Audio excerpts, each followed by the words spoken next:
Umaru Musa Yar'Adua International Airport in Katsina by President Bola Tinubu used Nigerian hospitals. Additional, who made this known in a televised interview today, said those who criticize the death of Buhari in a London hospital should understand that the former president had always used London hospitals before he was elected president in May 2015. He always had his medicals in London, even when he was not in office. So it was not about the time he was president alone. And then you have to be alive first to get certain things changed or corrected in your country. He had said, I'll do my medicals in Nigeria just as a show off or something. He could have long been dead because there may not be the expertise needed in the country.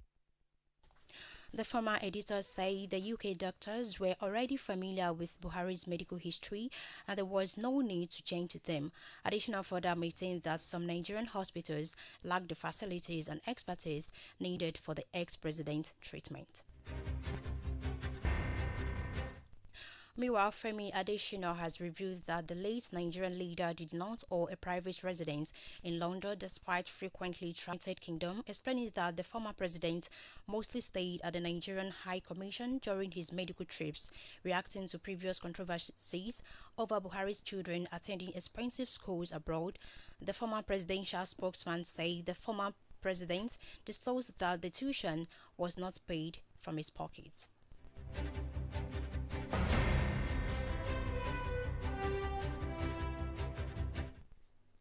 The serving overseer of the Citadel Global Community Church (CGCC), Pastor Tunde Bakari, has paid tribute to former President Muhammadu Buhari, eulogizing his sterling qualities. Recalled following Buhari's death, tributes have been pouring in from many, including President Bola Tinubu. Speaking in the television program today, Bakari, who was a running mate to Buhari in the 2011 general elections, described the late president as a colossus who did his very best for the country. Impact between us is late. I would never say anything unfair about him, but there was a kind of, look, you're one of those I would love to succeed me. And he did his best. Believe me, any friendship that ends never started. We met again, we spoke, and we still continue to believe God for the Nigeria of our dreams. He also recalled how the former president gathered all the aspirants at the State House for party members to support whoever emerges as the APC presidential candidate. One night before the primary, he invited all the presidential aspirants, and we sat with him there in the conference hall of Villa there, and he said, I've allowed the governors to choose who will succeed them or to go for a second term if we're going for a second term. I'm asking you today to allow me to also freely choose the person I desire to succeed me. The Vice President, Professor Yemi Osinbajo, spoke. He said in his own constituency, namely the judiciary, if the lead judge or justice will read a judgment, the rest of the justices of the Supreme Court will say, I concur. He said, for this place tonight, President Buhari is like that CJ, and he also concurred. And we're all happy. And then all the shenanigans started thereafter. He meant well. He did what was right. But I think a number of factors came in that made him to say, go and vote, since you're not allowing us to go the way it should go. I will not blame him for it ever. According to him, the decision went well with party members, including the then Vice President Yemi Osinbajo, Jigawa Governor Mohammed Badaru, as well as the former Minister of Science and Technology, Ogbonnaya Ontran politician and New Nigeria People's Party (NNPP) chieftain Buba Galadima has said that the late former President Muhammadu Buhari's greatest legacy is his unwavering humanity and sincere love for the poor. Galadima, who disclosed this in a televised... You cannot take away that one from him. He was a man of law and order who believed that everything should be done according to the rules. But of course, he has some weaknesses in implementing that because you just can't leave human beings because you set rules for them without supervising them to do what you expect them to do. So they took advantage of some of these weaknesses.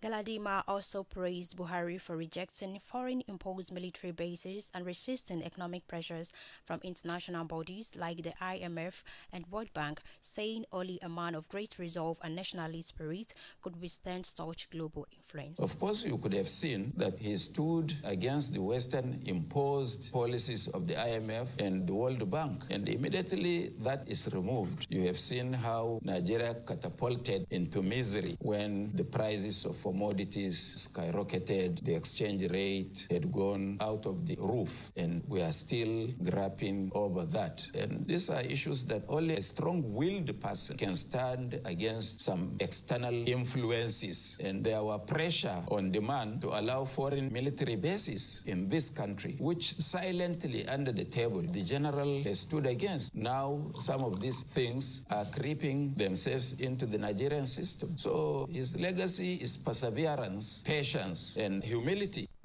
Despite the political rift that developed between them after Buhari was elected president, Galadima said he had long forgiven the late leader and mourns his passing. Similarly, the leader of the Pan-Yoruba Social Political Organization, Chief Reuben Fashoranti, today described the late Awujale of Ijebuland, Oba Sikiru Adetono, as an exemplary monarch who made a significant positive impact during his 62-year reign.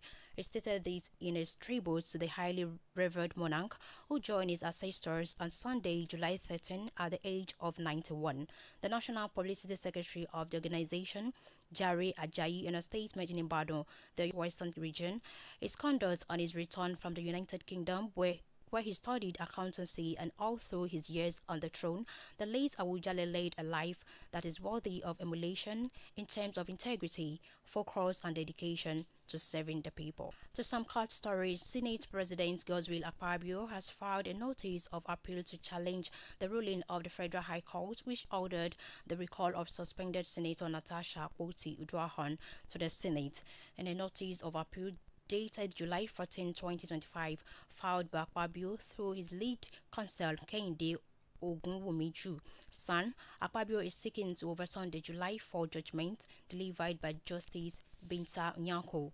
Recall the High Court has described Akpoti-Uduaghan's 6-month suspension as excessive and without legal justification. Meanwhile, Akpabio's legal team is contesting the High Court jurisdiction, insisting the matter concerns the internal affairs of the National Assembly. Adamimogo Jesus City presents Sure Mercy of David, a yearly fasting and prayer program where God is said to heal the sick, deliver the poor, set the captives free, and save the lost. Sure Mercy of David comes up in the month of August, every Friday to Sunday, each week in the month of August 2025, as God will be using his anointed servant, Prophet Sam Oluwalo Baba Adamimogo, and many other great anointed men of God. Many spiritual singers will be ministering in song as well. Venue CAC Grace of Mercy Prayer Mountain, Adamimogo, Jesus City, Ilamija Village, Lekki Epe Expressway, Lagos State. For one-on-one counseling with Prophet Sam Oluwalo, register at JesusCityRadio.com. YouTube channel via Adamimogo 107.7 FM. For happenings around you or news inquiries, please call our newsroom on this number 0915 786 8095. Now to the rest of the news.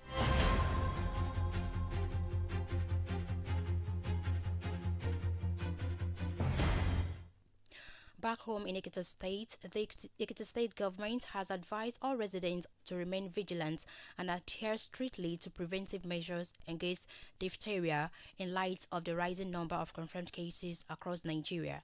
The State Commissioner for Health and Human Services, Dr. Oyebanji Filani, said that although Ekiti had not recorded any confirmed case of diphtheria this year, the advisory was born out of the government's commitment to ensuring that the state remained free from the disease, who gathered to honor the respected traditional ruler's legacy and decades of impactful reign.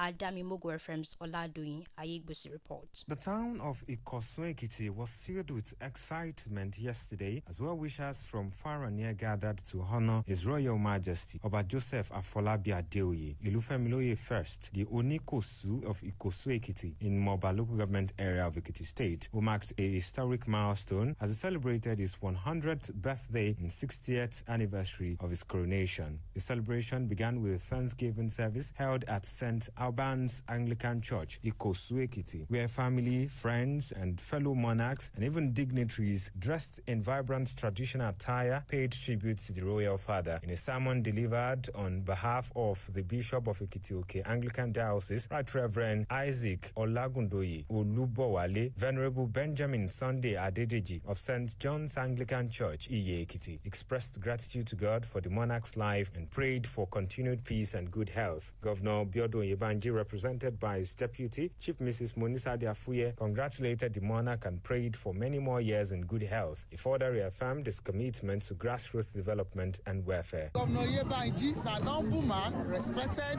caring governor. The commitments and welfare of Ekiti State paramount to Mr. Governor. Then we are here today to celebrate with our father, Kabiyesi of Olukosu. We thank God for Baba's life. We are praying for Baba that Baba will live more and God will give him a sound health. The chairman of the Ekiti State Council of Traditional Rulers and Olojudo of Ido-Ekiti, Oba Captain Iroyin Lukutu Pebe, raised concerns about the diminishing role of traditional rulers under the current constitutional structure, but lauded Governor Yebanji for his respect for the authority of monarchs. The relegation started at the time the Oyinbo people came here. That's the time they started stealing our authority. It continues to go. But fortunately, the present governor is a very decent person who is according us the due respect. Bao is doing very well for the Kabiyesi. He has lifted us up. But I pray that he will continue to rule us, and by the time he finishes, we will be higher than where we are. Other dignitaries, including member House of Representatives, Ekiti North Federal Constituency 2, Honorable Kola Wole Akinlayo, and former rep member for Ekiti North Federal Constituency 1, Honorable Bimbo Daramola, also paid tribute to Oba Adeoye, praying for his continued well-being. 60 years has been a phenomenal year for our community. It has been a year of prosperity. Kabiyesi has been a very peaceful king thus far. For the past 60 years, the community has witnessed tremendous peace and changes in terms of national development. So we are grateful to God, and we are also in support of our Kabiyesi. What else can I wish Kabiyesi? Another 100 years, But more than anything else, it's inspiring enough to see that people are living longer than in other places. So I tap into the grace of Kabiyesi. I'm not 60 yet, but Kabiyesi has been on the throne for 60 years, and then 100 years of age. God, don't forget me. The event concluded with a vibrant reception filled with music, food, and dancing as guests celebrated the revered monarch's enduring legacy. Ola Refinery and Fertilizer Plants, a bold move aimed at transforming export logistics and accelerating industrial expansion. According to reports, Dangote submitted applications in late June to begin work on proposed Atlantic seaport at Olokola, Ogun State, roughly 100 kilometers from its Lagos-based industrial hub. The port, once completed, is expected to rival major ports like the Chinese-backed Lekki Deep Sea Port, which opened in 2023. Still on business news, the total gross electricity subsidy tariff shortfall incurred by the federal government to the power sector in 2024 amounted to 1,949 billion naira. According to data sourced from the Nigerian Electricity Regulatory Commission's newly released 2024 annual report, the debt was incurred as a result of a lower than cost reflective tariff as computed for the year under review. As a result, NERC said the government undertook to cover the resultant gap between the cost-reflective and allowed tariff in the form of tariff shortfall funding, which amounted to a total of 1,949.17 billion naira in 2024. The report, however, did not state whether or not the subsidy had to be paid by the federal government. That's all on business news this evening. I am Oluwatimileyin Adeleye.